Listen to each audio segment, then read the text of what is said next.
Welcome to the Bandana Podcast, where we're calling a spade, folks.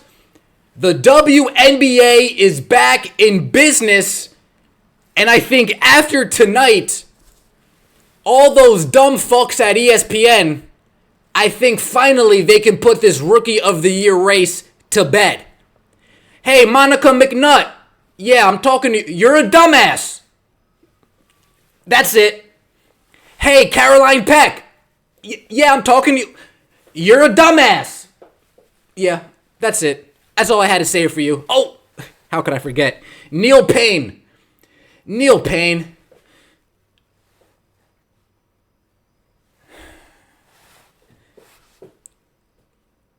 The Rookie of the Year race ended months ago. But these bozos at ESPN, they try so hard to push an agenda that they've brainwashed people to believe that getting double-doubles when half of your rebounds are off of your own miss equates to Rookie of the Year award. Forget actual impact. Forget who's actually the better player. Forget who actually makes their teammates better. Forget who actually scores, facilitates. Forget all the things that make a great player great. Let's just only focus on rebounds and hustle plays. That's what people at ESPN want you to think. Unfortunately, Caitlin Clark gets double-doubles, but she makes them look fucking disgusting. 29 points, 10 assists, 5 rebounds in a Fever win. But it wasn't only Caitlin Clark who went off today. Kelsey Mitchell, folks, I'll tell you this right now. I know some people are thinking Kelsey Mitchell might go. Until we know who might be replacing her, Kelsey, please don't go. We need somebody who will say, okay, this isn't working. This might be the Kelsey Mitchell game. As great as Caitlin Clark played, and she played great, trust me. Kelsey Mitchell should have won. If she didn't already win you guys over, this should have been the game that says, you know what? I fuck with that right there. No more pushing us around. Nate, you want to put your hands on me? Oh, cut it out, Nate. Cut it out. Shout out to you, Kelsey Mitchell. Kalia Copper, you want to act like a tough guy? Not a tough, literally a tough guy? Can you control your emotions? Can you act like an adult? Can you stop acting like a 14-year-old from North Philly who's never grown up? You're in your 20s now. Act like you have some kind of common sense. Act like you have some dignity, some, I don't know, self-respect. Seems like every time I tune into a Phoenix Mercury game or a game that Kalia Copper's playing, I see her acting like a thug for some strange reason. You know this is basketball, right? You know nobody wants to watch a bunch of girls act tough for no reason, right? You're lucky Kennedy Carter wasn't playing last night because she might have called your bluff. You're lucky Tammy Fagbenle wasn't playing tonight because she might have called your bluff. So Kalia Copper, cut all the tough guy shit out and actually grow the fuck up. Thank you, come again, goodbye. Christie size. Christie, you are one lucky son of a bitch. You are one lucky individual tonight. When I saw that lead evaporate, my eyes turned into Kalia Copper's eyes. I saw red. I literally saw red. I saw them come out in the third quarter, look like shit, and thought to myself, here we fucking go again. Here we go again with this Christie sides bullshit. Slow down the pace. Sub Caitlin Clark out at the 5-minute mark. We have a 3-minute review. We still leave Caitlin on the bench. Erica Wheeler is getting way too much run. Damaris Dantes is getting way too much run. Where the fuck is Katie Lou Samuelson? Christie, You are so lucky Caitlin Clark and Kelsey Mitchell decided to bail your ass out tonight. I still might come back and say how trash you are. I still might make a separate video how abysmal that third quarter was. You just can't seem to get out of your own way. Get out of the way. Get out of the way. Folks, Indiana Fever come out in the first quarter. They are flying up and down, up and down, up and down, up and down, running roughshod all over the Phoenix Mercury. Dropping 33 points in the first quarter against the Phoenix Mercury. Then they come back. In the second quarter, okay, a little slower. Only 21 points. And everybody that was in the venue, we all had the same thought. Christie Sides just can't help herself. Why do we have a great thing going, and then you need to sub out Caitlin Clark, you need to sub out Aaliyah Boston, you put in Dantis, you put in Wheeler, you take out Samuelson, you put in Hull, you put this person with that person with that person.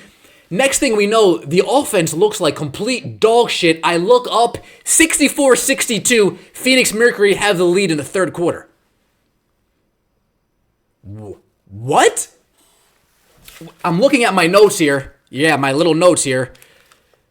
48-20, the score was.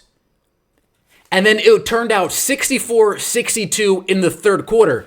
I'm not blaming Caitlin Clark. I'm not blaming Kelsey Mitchell. I'm not blaming Aaliyah Boston. I'm not blaming Lexi Hull. I'm not blaming Erica Wheeler. I am blaming you. Because it just seems to always be the same story. How come I just can't see an offense run fluently? Why? Why does it always need to be a quarter of you looking like an assistant coach?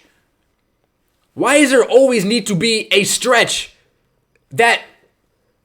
Wait, okay, we had an 18-point lead. Okay, 16, 14, 13, 12, 11, 10, 9 point. Okay, now that it's single digits, now I'll call it... Why do we need to wait for it to get to single digits before we stop the bleeding, Christie? Can you please tell me? Can you please let me know? Fill me in. Give me an idea. Why? But this wasn't supposed to be a video about Christie Sides, right? We're talking about Caitlin Clark, 29 points, 10 assists.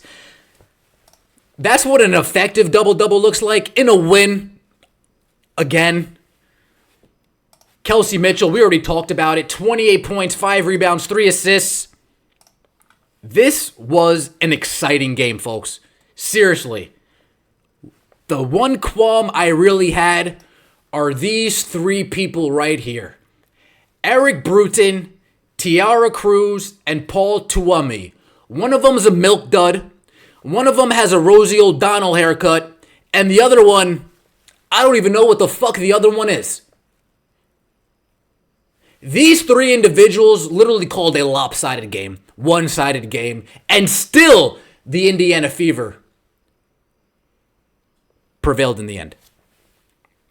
Still, the Indiana Fever came out victorious in the end, despite Eric Bruton, Tiara Cruz, and Paul Tuomi. Despite these 3 incompetent, inept, unable referees, despite all that, this team still managed to pull out the 98-89 victory. And I don't want to see anything in the comments, but they're tired. They were Olympians, and they're coming off a back-to-back. Dude, they're playing 35 games so far, if we account the Olympics. They literally just had an entire off-season. Stop it. If you guys get tired after playing 33 straight games, find a different profession. Find a different sport. Find something else to do. Don't use tired as an excuse. Okay? You weren't tired yesterday. Stop it. Stop it. I'd rather you say you guys are just old instead of saying, oh, but we were tired. We're coming off back-to-back. We're Olympians. Cut it out. You guys just had fucking 6 months off. You played 25 measly 10-minute WNBA games, 10-minute quarters. You played an All-Star game where you got wrecked. You played the Olympics where where nobody watched, but you played there, right? You guys won gold. What are we, 28 games in? 31 games in? Seriously, and you're tired? I don't want to hear that. I don't want to hear that. Folks, Indiana Fever, although Christie sides is abysmal, I do think some type of statement was made. Team looked better, passed a lot more. The defensive rotation was a lot cleaner in the first half, especially in the first half, right? It got a little bit lax in the third quarter. But to be honest with you, I don't know how much I should blame the defense or how much I should blame these three idiots. I still don't know. I still will blame Christie sides, of course, right? Why not?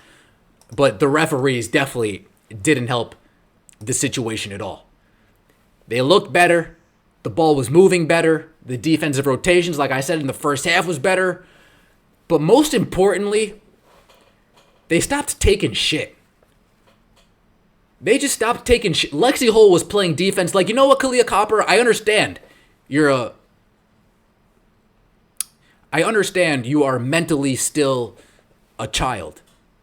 I understand that mentally you still want to react in an irrational way because you can't control your emotions. But you know what? I'm still going to play hard, aggressive defense on you. And if you want to act like a fucking fool, go ahead. But I'm still going to play defense. So shout out to you, Lexi Hull. And shout out to you for making your wide open threes. I was sitting like this. I was like this. I was like this. Shout out to you for making your threes and playing defense and not being scared because Kalia Copper is literally a nutcase. Shout out to you. Kelsey Mitchell. Did I think you maybe overreacted a little bit to Nate Cloud putting his hands all over you? Yeah, you maybe overreacted a little bit. But sometimes you got to say, hey, I'm not who you think I am. Right? I'm not who you think Stop trying to guide me all around, Nate. Right? I know you want to touch my body, but stop. Get your hands off me. Nate Cloud stepped up. Kelsey Mitchell stepped up. Nate Cloud said something. Kelsey Mitchell said, I'm done talking. I think she purposely missed. Give it a little push. I think that was on purpose. She's not an idiot like Kalia. She'll push it, but she won't. Oh, maybe I should take this ball and throw it at her head. Something Kalia Copper would do. I saw Nalissa Smith bodying it up on defense against Diana Taurasi. I saw that, Nalissa. I saw Dantas give Taurasi a couple big body screens. Dantas, you're a cone. I'm good on you. But I did see a couple screens. So shout out to you. Aaliyah Boston loves that Brittany Griner matchup. She loves that Brittany Griner matchup. Hey, Bob, Britt, whatever the fuck your name is. You think you could punk the... You thought you could just come into Indiana... All right, guys, second half, we got to get physical. We got to get up in them. You thought that was going to work. And it did for a second until Kelsey Mitchell said, folks, fuck all that. Not only am I going to step up to Nate, but once I come back in the game, I'm going the fuck off. And shout out to you, Kelsey Mitchell. That second half, that was all you. That was all you. But it wouldn't be a Caitlin Clark game if it wasn't over 17,000 in the building, right? It wouldn't be a Caitlin Clark game if she didn't become games with 25 points, 10 assists by a rookie. Caitlin Clark, 2. Rest of the WNBA history, 1. Yikes. Caitlin Clark in her last 2 games, 53 points, 29 assists. First player in WNBA history to record 50 points and 25 assists over any 2-game span. Caitlin Clark has her 9th game this season with 20 points, 5 rebounds, 5 assists, second most in a single season ever in WNBA history. Caitlin Clark is the first rookie in WNBA history to record 450 points and 200 plus assists. WNBA, those are records that hold weight. not getting an offensive rebound record when you're rebounding your own misses. Those are records that crown this woman now. Put the crown on her now. Rookie of the year.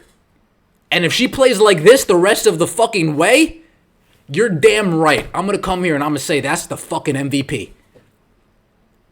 I don't give a fuck about what they're doing over there in Las Vegas. I hear they're firing people because they get pregnant. That's all. That's what I heard. That's what I heard, folks. I heard that they are firing people that they get pregnant. That's it. If Caitlyn plays like she did tonight, the rest of the way, consistent 20-10 games, the Fever earn themselves a top 5 seed. Yeah. 3 letters. 3 letters. Now, it's interesting because Stat Mamba brought something to my attention. The most games in a season with 20 points, 5 rebounds, 5 assists, period in a season. Breanna Stewart with 12. That was last year. She was the MVP. Alyssa Thomas with 9. That was last year. She was the runner-up. And Caitlin Clark this year has 9. So my question is, what more does she need to do? Shout out to dumbass Monica McNutt. Shout out to the idiot Carolyn Peck. Shout out to all the foolish writers at ESPN who insist that this is a Rookie of the Year race. You guys are all retards. No disrespect. I mean that in that way. Don't cancel me, please. But the conversation's over with, folks. The conversation is dead. It's the Ben Daniel podcast where we're calling a spade a spade. Caitlin Clark comes in huge. 29 points, 10 assists, clear Rookie of the Year. She's got her eyes on the MVP. It's Ben Daniel podcast. We're calling a spade a spade. Let me know what you think in the comment section below. I appreciate all the support.